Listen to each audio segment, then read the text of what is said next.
It'd be absolutely hilarious. So I was coming out here to show you how to get unstuck if I actually got stuck now. Yeah, maybe not so funny.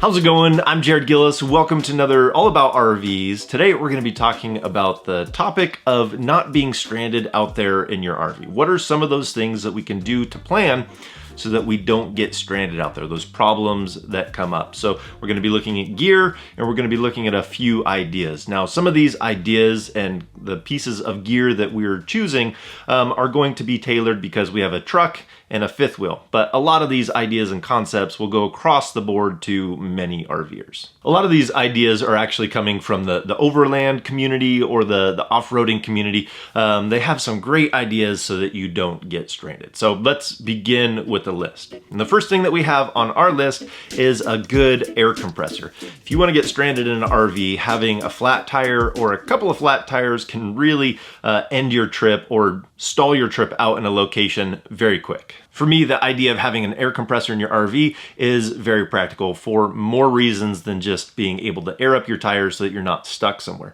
Being able to have proper tire pressure in your tires is going to be healthy for your tires, going to be safer for going down the road, and it's something that you want to maintain. So having the ability to air up your tires properly is going to be very important. But the one that we have is the Viair 300P. I went with this one because it's a budget-friendly one that fits all of our needs. So number one, I have the ability to air up or air down our tires for being able to get out of a situation where we need a little bit more traction, and then being able to air up. So when I was looking for air compressors, I was looking at the amperage that they put out, because we used to have a really small one and it was only rated for 15 amps. And so it didn't have that much power. So it would take forever to air up a tire. So comparing this one to the 400P that's out there, that's made for RVers, it's the same amperage, same output, does a lot of great features in that same way. It's not automatic, so there are some pros and cons, but this one gets the tires up to pressure in a very short time and functions in every way that we need to. So if you have an RV, maybe you have a dually or something like that, I might recommend going with one of the other options where you can air up the dually tires with those attachments, having the automatic so it turns off when you let go of the trigger. But for us, this one was budget friendly and fit every need that we had. Now, just as a quick tip, when you're looking at the different options that are out there, there's some ratings on here that can really key you into comparing them side by side. So you want to look at the max PSI, make sure that you can go up to the maximum that you have for your RV. You also want to look at the CFM and then compare the amperage. Like I said, the original small one that we had was rated at 15 amps.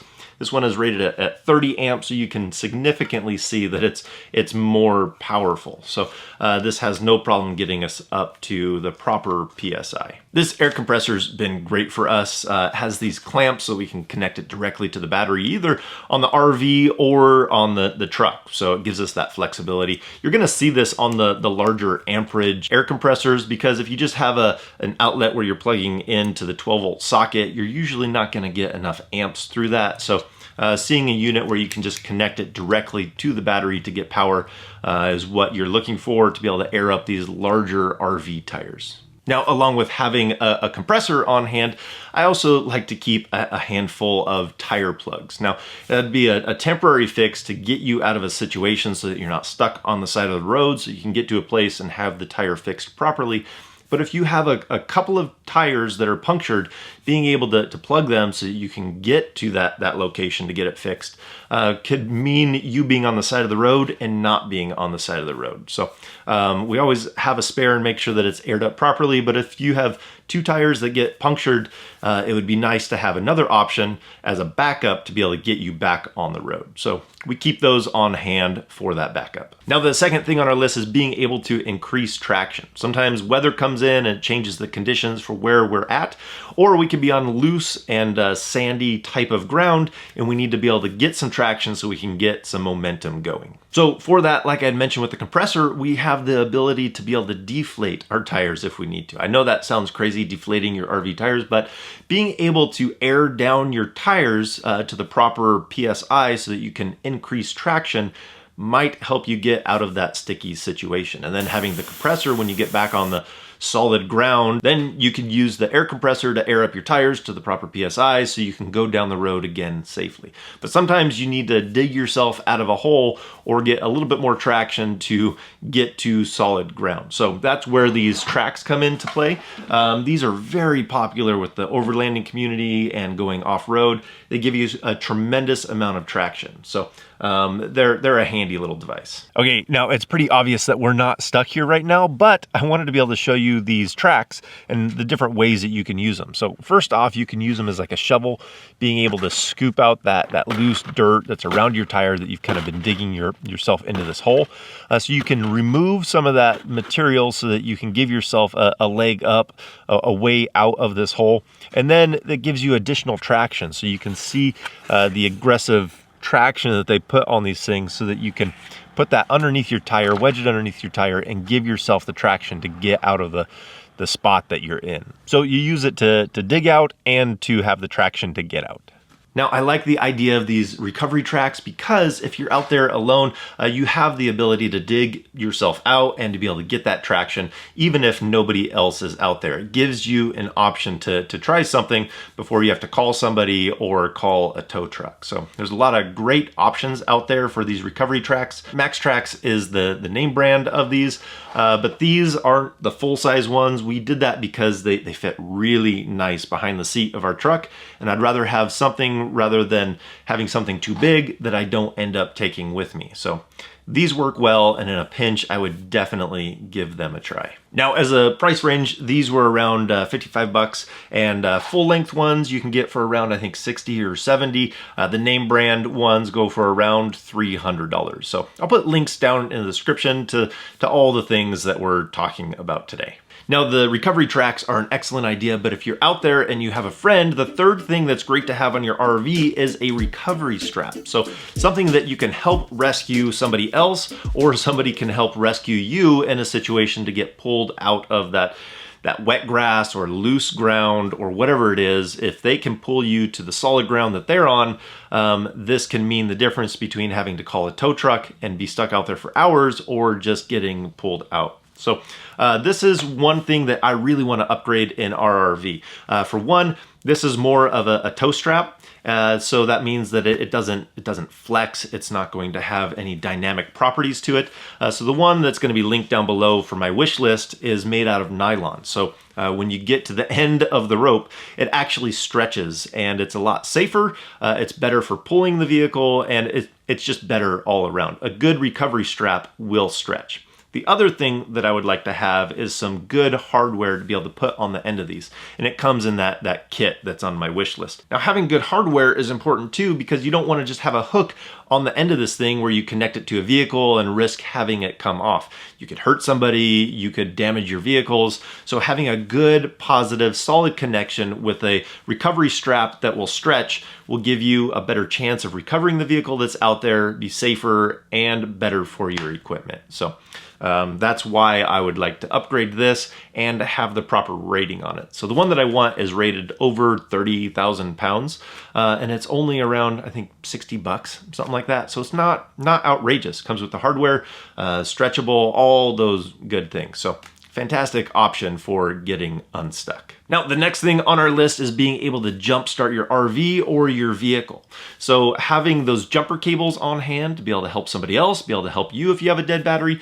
But some of those Class A's and Class C's have the ability to kind of jumpstart themselves. Sometimes it'll be like a button that says boost on there for being able to boost the battery if your starter battery is dead. Sometimes you can just jump off of your house battery. So having that option is fantastic. But if you're out there and you have a travel trailer or a fifth wheel, that might be a little bit more difficult to do because those aren't always connected. So having jumper cables on hand, in my opinion, is an absolute must for our vehicles. Now, another thing that we picked up is one of these jump start devices. I'm on the fence about this one. I've contacted the company. I've had just a little bit of problem with this one, but the idea and the concept behind this one I love. So it comes in a decent case. has the cables to be able to connect to the battery. It'll actually give you the battery voltage when you look at the display. And then the actual unit, you plug into those cables, you turn it on, and you're supposed to be able to jump start your vehicle. So checking reviews, I saw that people were able to jump start the same truck as ours with this device. So you can get these kind of devices that say that they jump start our truck for around $75 and all the way up to like $200, depending on the amperage and the output and all that kind of stuff. So these little jump starters usually have a battery, well, they're going to have a battery pack in there, but they give you, flashlight, USB charger. But the main function is being able to jump start your vehicle if nobody else is around. I don't know if I would 100% trust in this, so I'm not throwing out my jumper cables, but if nobody's around and my batteries were on edge, I definitely would try this to see if I could get up and get going. So really neat concept and idea, and I'll let you know how it goes as I work out problems with this one, or if I end up buying another one, I'll pin a comment in this video to let you know which one we landed on and which one we liked. Maybe I'll do a full review on these in the future once I get all that figured out, but I love the idea and the concept of having a jump start device that can start your vehicle. Now, along with all this gear that we have for recovery and being able to get back on the road, we also have all the tools that we travel with traditionally. So if you want to check out our tools video, it has things like jacks in there and being able to change the tire, all those things that are in there to help in the process of this recovery gear. Now, the last thing that we have on our list, though, doesn't cost you anything, and that's just to slow down and to make a plan. And I think that this one is extremely important because sometimes you can get going so fast and you get so worried that you begin making mistakes and you can possibly make the problem worse. So if you slow down, kind of look through your best options and make a plan and try it out, communicate that with everybody so that tensions are low and you can find the best possible solution to be able to get back on the road. And that's really the key. I think that this one should be the first step in the advice. That's why it's last on the list, so it can be first. You can either have a memory that you look back on and it was miserable, or you can see it as a hurdle that you overcame as a good memory. So being able to look at the gear that you have, come up with a plan, and calmly work through that is going to be key in any kind of recovery situation that you're in. So I think that's gonna do it for today. Hope you guys enjoyed this video. If you want to see more videos about RVing, hit that subscribe button. And if we don't see you on the road, hopefully we will see you in the next video.